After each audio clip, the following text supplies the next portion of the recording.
when you woke up on Sunday morning ahead of the game and you saw that Sidney Crosby would not be available for Team Canada on the ice in that gold medal game, what was your first reaction?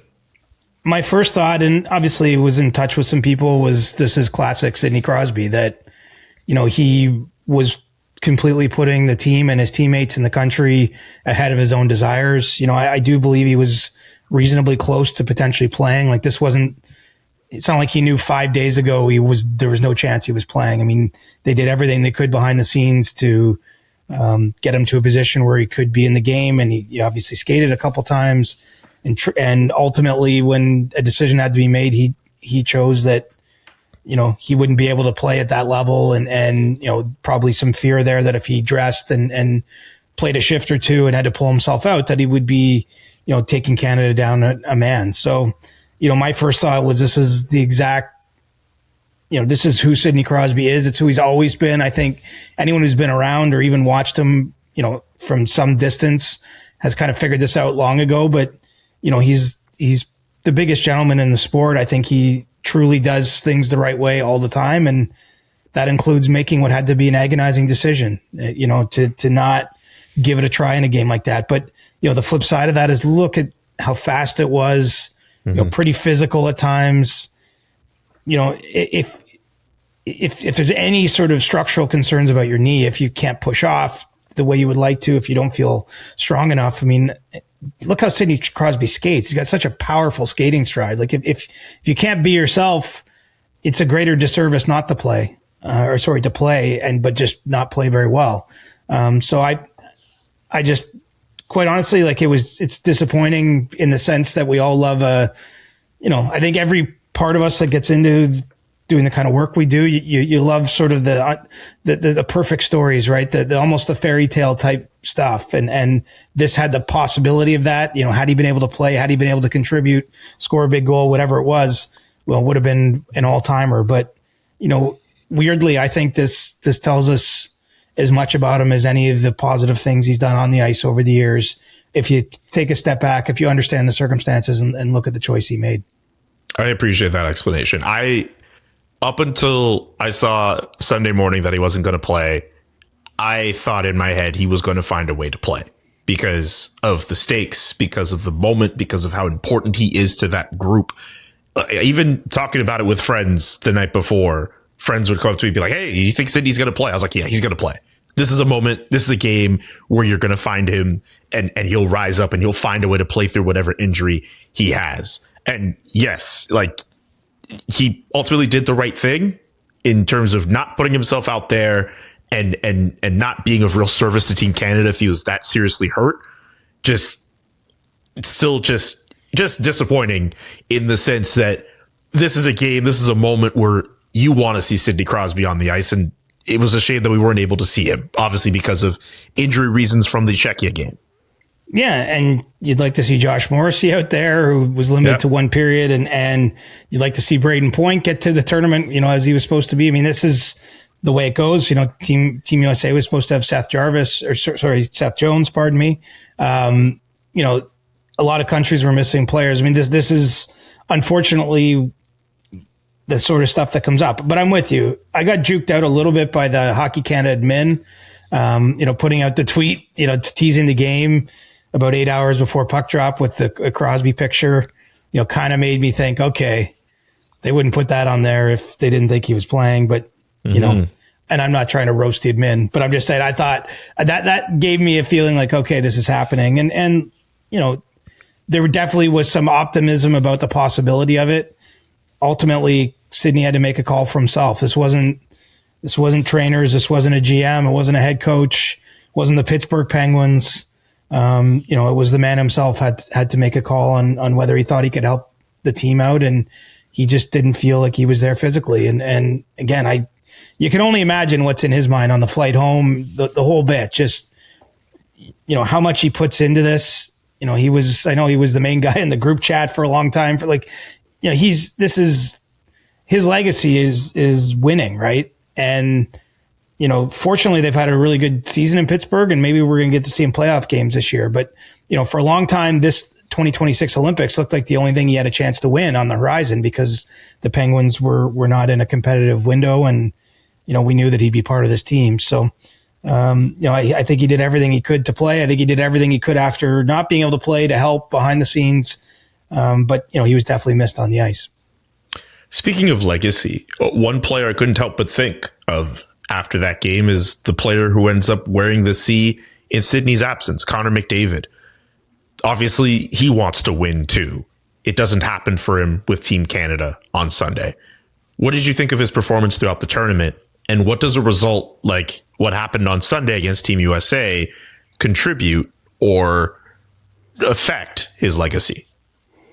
I don't worry about his legacy. Like, I think it's a natural question, and I see everyone kind of going for the bridesmaid stuff. And I think Connor McDavid is so far and above everyone else who plays the game that, ultimately, when we look back on whatever time he had as a player, what's going to stand out is that the moments he brought people out of his seats, the eye-popping statistics he's put up absolutely everywhere, right from really his rookie season in the NHL, before that in the Ontario Hockey League. I mean, even this Olympic tournament, right? He set a new record for the most points by a player in an Olympics featuring NHL players. So, he's named the tournament MVP. I should note on that, the media have to vote after the first periods. Some of the similar problems you get at times with Conn Smythe voting is you vote early, because I do think Connor Hellebuyck, had a pretty strong case by the end of the gold medal game to be,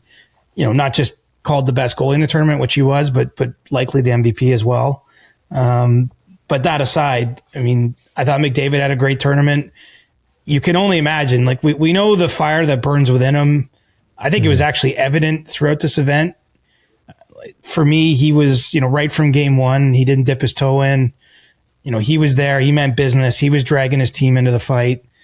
Even the way he celebrated or didn't, some of the overtime goal or the late goal by McKinnon, like, you got the sense that he was very much all about trying to get the business taken care of.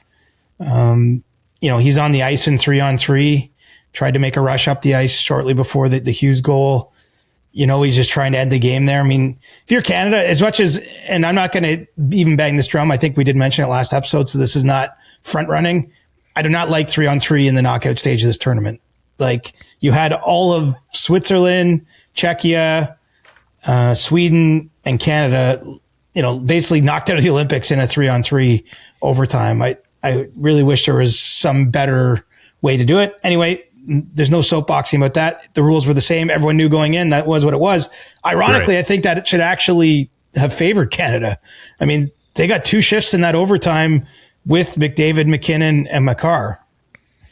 No disrespect to anyone the U.S. was putting out there, but on paper that would look like an advantage. But came up 1 goal short, and so McDavid, who was already just dying to win something, as he detailed in that Players Tribune piece, I don't think he lacks for motivation by any means, but I'm going to guess we're going to see the absolute best of him, and maybe even a new level from him down the stretch and into the playoffs, after enduring another disappointing loss. I'm not going to go through every single player on the Canadian roster, but there are specific guys worth mentioning, including Nathan McKinnon, considering what he went throughout this tournament. Clearly not 100% near the end, but he gets an overtime, not an overtime, but a late game winning goal in the semifinals. And unfortunately for him, on the ice for that game winning goal allowed. What did you make of Nathan McKinnon's tournament? And just him too. I mean, he does have a Stanley Cup to his name, but of course he wants that gold medal. Yeah. I mean, given that he wasn't at 100%, I mean, he scored 2 massive goals in the tournament. Because he also scored in the Czechia game when they were on the comeback trail there and tied that game. So, I still think he had his moments. On the winning goal, you could see it's almost like he had too much time to think. He was caught between, do I just go play the puck, as the U.S. is rushing up, which there would have been some risk, because if they chipped it past him, it's a 2-0 or maybe even a 3-0, the way that rush was unfolding. But I think, by not sure, it certainly wasn't decisive defensively. But I mean, that I also want to say, like, that's 3-on-3.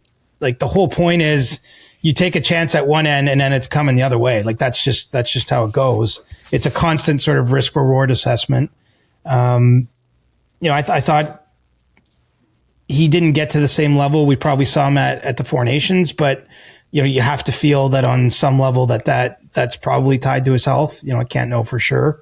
And he'll definitely be seeing that yawning cage that he hit the side of the net on. Yeah. He's the kind of guy that, I think probably most of the athletes at this level obviously take things very seriously, very detailed in their approach. But, McKinnon strikes me as the kind of guy that might stew on something like that. And so, tough moment for him. But as I said, if you could be Team Canada and you drew up who was getting those absolute 5-alarm fire grade A chances, the right guys had it on their stick. They just didn't make good with it.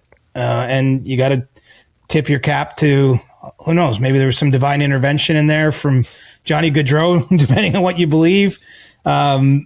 It's also a game of, certainly not a game of perfect, as I like to say, hockey. Things happen. The game happens so fast. But yeah, I thought that McKinnon was what you'd hope for Canada. And,